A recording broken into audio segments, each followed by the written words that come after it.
Andy, an incredible end to the season. Not the end that you would have wanted, but a memorable first few months in charge, I suppose. I've really enjoyed my first few months in charge of Waterford. As you say, disappointing to be pipped at the final furlong, but we just have to go again now. It's been an enormous pleasure so far, and now the planning starts for the future. How important will that be, though, that you've had a couple of months to kind of see the football, see the level, learn about the League of Ireland? You're probably much more knowledgeable now than when you first walked in the door. Definitely, yeah. I've learned an enormous amount over the last few months. I feel that I've got an understanding really as to what the city and the surrounding area is all about, the people who run the club and the local businesses, and of course the level of football, as you say. So we're not going into this with our eyes closed. We know what Irish football in League One is all about, and now it's going to be all about making sure that we get over the line next season.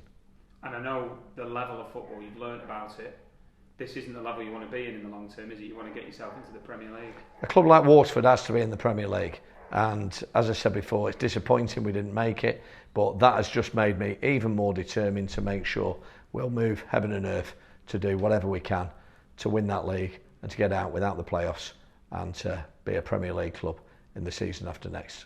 That's quite a bold statement. You want to win the league next season, not just get promoted. It's a statement from the heart and from the head as well. What I've seen of the players at Waterford already tells me that we're more than capable of winning the league, and the moves we'll make this pre-season by strengthening the squad and making sure we've got all the ingredients for success. I'm really confident that we're capable of that, and for me that's got to be the objective. And one of the first things you want to tie down is the managerial situation at the moment. Danny Searle's out of contract. Have you got any update on that? I can't quite update right now, but I'm a big fan of Danny Searle. I'm a fan of stability, and talks are ongoing. I would hope that we can have some hugely positive news very soon. And likewise, a lot of the players, you've got a lot of the key players are out of contract. That is true, yes. However, I would expect the vast majority to be staying, and that really pleases me, because you've only got to look at how well we did since we got involved. We went on a fantastic run of winning games, and so I expect to be able to keep the core together. And Danny's working really hard. That's what Danny wants as well. But we do still want to strengthen what we already have. I guess the message will be, you can't come and cherry pick Waterford. If we've got good players, we're keeping them. Well, exactly. Don't bother phoning up, because they're here for the journey. I spoke to the players, managed to get back over to Waterford after we went to Bristol last Saturday. I spoke to the players. The players are, we've got unfinished business now, and we've got to use that as motivation to ensure that we do what needs to be done next season, and the players are committed to the journey as we are. And one player that plenty of people will be asking about is Phoenix Patterson. I suppose he might be the exception to the rule. Would that be fair? Phoenix has been exceptional, and it's really important for Waterford, as it is for Fleetwood, that we create pathways and that players are given the opportunity to play at the highest possible level that they can, and that we create this roadmap really for them to fulfil the dreams. So Phoenix, understandably, may well move on. It remains to be seen exactly what will happen, but it's played a huge part in this season's near success in Waterford, and we can't thank him enough for that.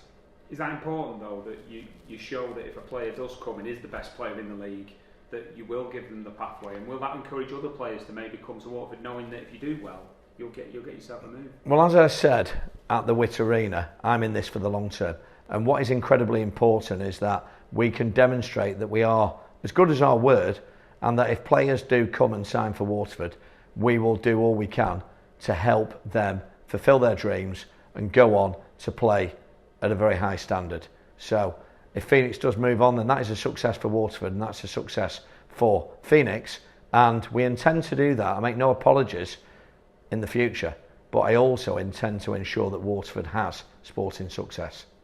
And that will mean new faces coming in as well as retaining the other ones? It will mean exciting new faces. It will mean some proven quality from the League of Ireland, and it will mean perhaps some English players as well. And it will mean that players that are capable of doing the job that needs doing are in the squad for next season. And in terms of just a bit of housekeeping, obviously people are getting excited and want to be part of next season.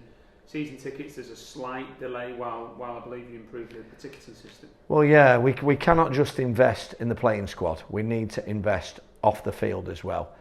What I see at Waterford is enormous potential, and all the raw material, all the ingredients are there for success. But we need to build on the raw material, and we do need a proper ticketing system. So we're engaged with, I'm not going to say who right now, but it is one of the very best in the business, which will make everything so much more efficient moving forwards. And it's a big part of a football club having a hugely efficient ticketing system. And there'll be incentive for people to go and get a season ticket because you'll be able to actually pick your own seat rather than reserved seating. I think that's important, yeah. We want to ensure that we still work with all of our supporters, and they get the opportunity to retain where they normally sit, and that's from the Block E boys to the people that have their favourite seats that they've sat in for a long period of time. We respect that, and we want to make sure that people get the chance for that continuity. But equally, we don't really want the situation whereby you can turn up, you may have had a work commitment or a family commitment, and you can't sit where you normally sit. So we want to bring in what are tried and tested methods from elsewhere for the benefit of all supporters.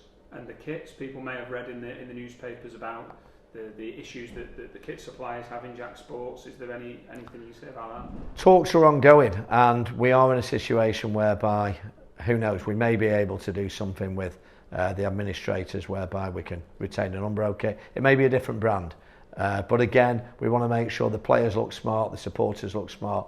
We've got the best version of the Royal Blue shirt available to players and supporters. And just a bigger one, you've had real big support from the business community. I know that's one thing that's kind of blown you away a little bit.